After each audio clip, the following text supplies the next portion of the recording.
Welcome back, amigos, a la unidad número 3. Y como este curso va de menor a mayor, de vallenato a shark, la cosa se empieza a ir poniendo un poquito más complicada unidad tras unidad. Las primeras dos unidades era una cuestión bastante fácil. Teníamos que hacer open race cuando nadie había hablado aún. En la segunda unidad nos encontrábamos con que habíamos sido triveteados, lo que no es algo simpático, pero tampoco nos pone en una situación muy difícil de jugar. Jugar contra un trivet, como habrás visto, no es la gran ciencia. Muchas veces vamos a usar una estrategia de push o fold. No es algo que sea demasiado elaborado. Ahora llegó el momento de hablar de nuestra respuesta al open race ajeno. Puede ser un open race simple, puede ser un open race más callers, puede ser un open race más un trivet, o puede ser también un open limp o un open limp con otros limpers. ¿Y por qué considero yo que esta situación es más compleja que la situación anterior de haber sido triveteados?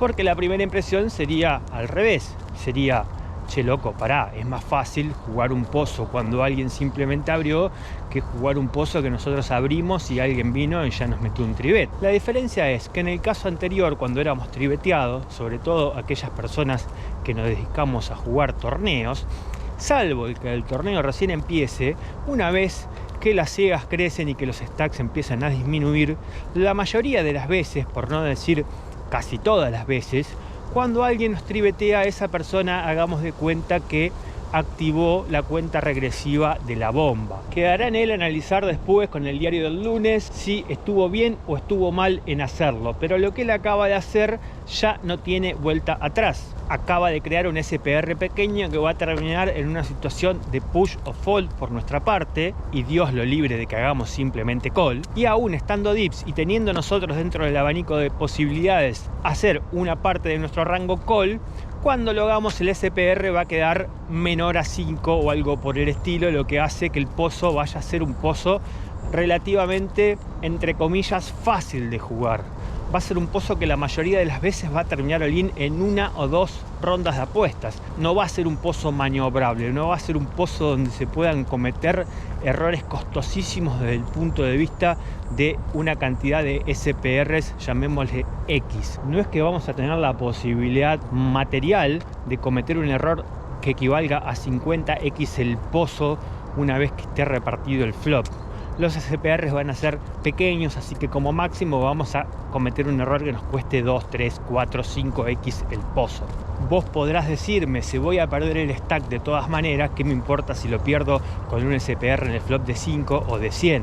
Sí, bueno, a tu casa te vas a volver con 0 pesos. A lo que voy es que es mucho más difícil de jugar desde mi punto de vista, o mucho más importante desde mi punto de vista, no cometer errores cuando un SPR es gigantesco que cuando un SPR es más pequeño. No lo midamos en costo monetario, midámoslos en el costo teórico de SPRs. Por eso, si bien yo nunca jamás en mi vida ni tomé ni tomaría un alumno para empezar a enseñarle de cero a jugar al póker desde los cimientos o las reglas elementales, pero por ahí mucha gente que sabe a lo que me dedico me ha preguntado: che, loco, ahí estoy empezando a jugar al póker, no entiendo nada, ¿qué me aconsejás? Y también voy a incluir el caso de un par de alumnos que, sabiendo jugar, llegaron a mis manos completamente devastados por su realidad de resultados y o de juego, pidiéndome por favor que les dé una mano para reencauzar su sueño de jugar de póker. En ambos casos, y para cualquiera que me esté escuchando que esté en alguna de esas dos situaciones, ya sea de estar empezando o ya sea de no saber qué hacer de su vida porque no le encuentra la vuelta, yo siempre, en el 100% de los casos, voy a recomendar, por más atractivos que resulten los torneos y por más que la gente generalmente lo que quiere es jugar torneos de póker, que al menos en sus comienzos se dediquen a jugar mesas cash y, en lo posible, mesas cash deep, que como mínimo exijan que se siente uno con 50 o 100 ciegas a la mesa, y si te querés sentar o te podés sentar con 200 o con 300, sentate con la caja entera y jugá. Seleccioná mesas donde la mayoría de tus rivales tengan el mismo stack que vos. Esto va a tener un beneficio por partida doble. Primero, que en las mesas cash la varianza es menor. Segundo, que es mucho más fácil hacer una vida, entre comillas, de jugar mesas cash. Es mucho más probable que un jugador que no tenga mucha idea pueda jugar y jugar y jugar y jugar cash sin fundirse ganando algunas sesiones, cerrando el mes positivo,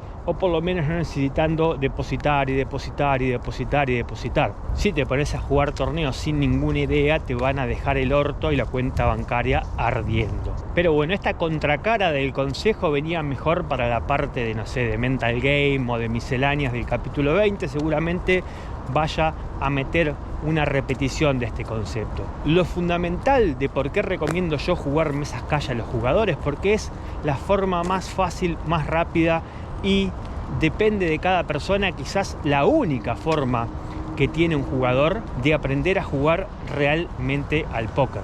Al póker. Cuando nos dedicamos a jugar torneo, una vez que pasaron los primeros niveles iniciales, donde la gente para colmo la vinguea y tampoco desarrolla demasiado las manos, es capaz de terminar el impreflop por las 100 ciegas en la primer mano, as dama contra J o par de 9 contra par de 10, porque se ve cada cosa en el reino del señor de los torneos, que yo ya no dejo de asombrarme de la capacidad que tiene la gente para timbearla. Y como recién te mencionaba, en la situación en la que éramos tribeteados, que teníamos solamente una respuesta de push o fold en la mayoría de los casos, cuando el torneo avanza la cosa ya se empieza a poner más timbera. Va a estar muy difícil desarrollar una mano cuando tengamos stack de 20, 30, 40 ciegas. No hay mucho margen para la magia y tampoco, por suerte, para un montón de animales que andan dando vuelta por ahí jugando torneos, hay mucho margen para el error. El error más grande lo cometemos cuando tenemos un stack gigantesco atrás. Ahí es cuando se juega el póker. Ahí es donde se ve quién tiene realmente idea del juego. Entonces, cuando te dedicas a jugar a torneos, solamente vas a tener un stack grande en los primeros niveles, donde vas a estar jugando con un montón de jugadores desconocidos, o sea, que no va a haber metagame. Y en la mayoría de los casos van a ser unos paquetes o unos timberos tratando de hacer fichas rápidos, o si no, hacemos rebuy y seguimos probando hasta amasar un stack decente.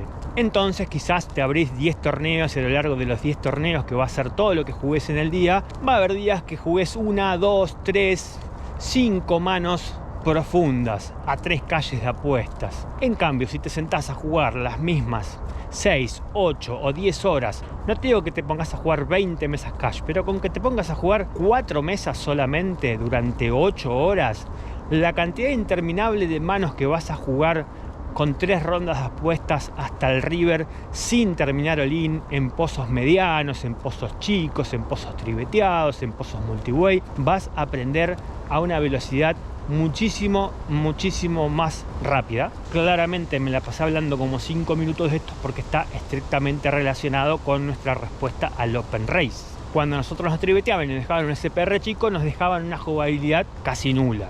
Ahora somos nosotros los que tenemos el botoncito, la perillita, el activador, ¿cómo se llama? El detonador de la bomba.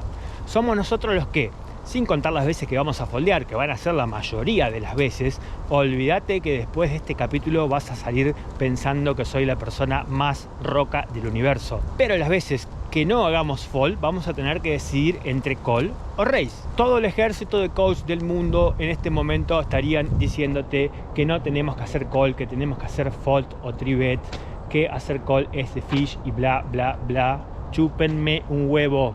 Vamos a hacer muchísimo call.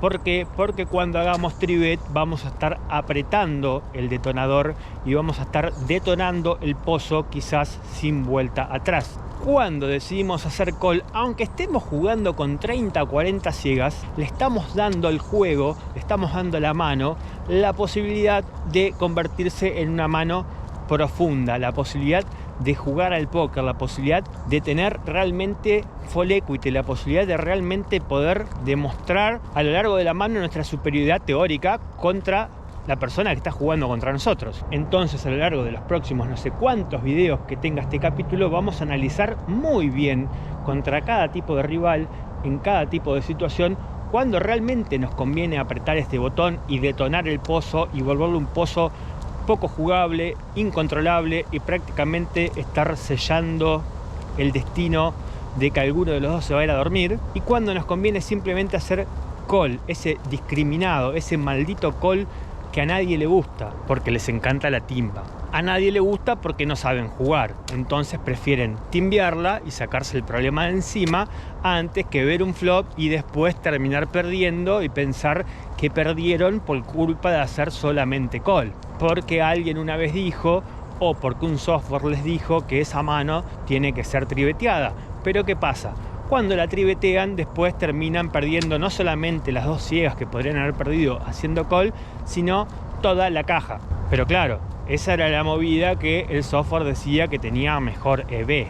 Ahora yo te EVO durmiendo en tu casa y yo sigo jugando en el torneo. Todo esto fue una introducción para redondear con la idea de que a mi criterio es mucho más importante jugar bien en un pozo open raiseado cuando la mano viene a nosotros y tenemos que tomar una acción, que jugar en pozos triveteados cuando nosotros fuimos el open raiser y la mano vuelve a nosotros para tomar acción. Durante los próximos videos te voy a estar tirando absolutamente todos mis tips, consejos, sugerencias, teorías, todo lo que quieras.